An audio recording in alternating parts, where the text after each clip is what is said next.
ఇప్పుడు పల్లీల పచ్చడికండి నేను బాగా శనగకాయ పప్పులు తీసుకొని ఫ్రై చేసుకున్నాను. దూరగా సిమ్లో వేయించుకోవాలండి.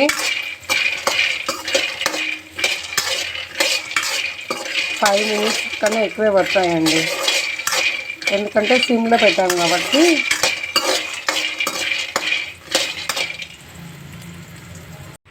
ఇప్పుడు కొద్దిగా ఆయిల్ తీసుకోవాలండి.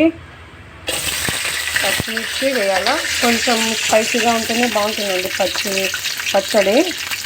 అలాగే కొద్దిగా జీలకర్ర, కొద్దిగా కరివేపాకు,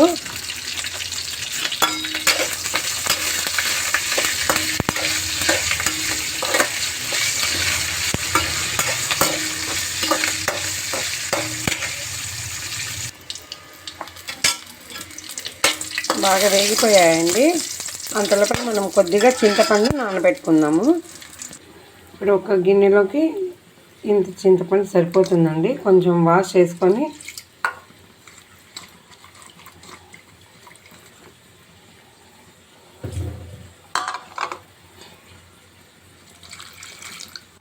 ఒక 2 minutes నానబెట్టుకుందామండి.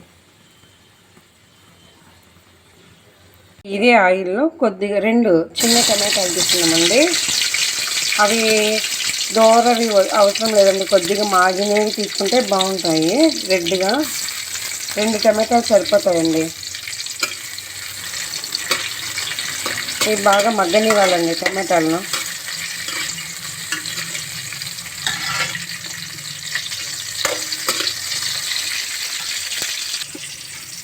ఇవన్నీ బాగా వేగిపోయాయి, ఇంకా పక్కకు తీసి పెట్టుకుంటాను. ఇప్పుడు ఇది ఆయిల్ ఇంకొద్దిగా ఆయిల్ వేసానండి. ఇప్పుడు ఆనియన్స్ వేయించుకోవాలండి. ఆనియన్స్ వల్ల శనగకాయ పచ్చడి చాలా టేస్ట్గా ఉంటుందండి, అందుకే కొద్దిగా ఆనియన్ ఎక్కువే వేసుకోవాలా.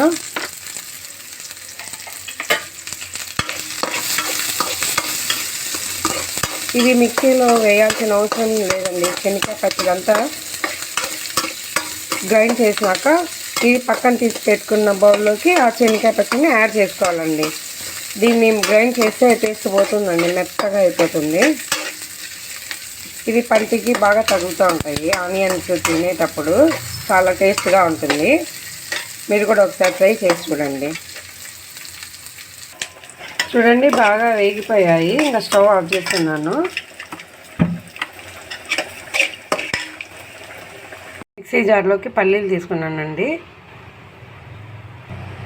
పల్లీలకు పొట్టు తీసుకోవాల్సిన అవసరం లేదండి, ఆ పొట్టు ఉంటేనే టేస్ట్గా బాగుంటుంది. కొంతమంది తీసేస్తారు, కానీ తీయనక్కర్లేదండి. దీంట్లోనే తగినంత ఉప్పు వేసుకుంటున్నాను.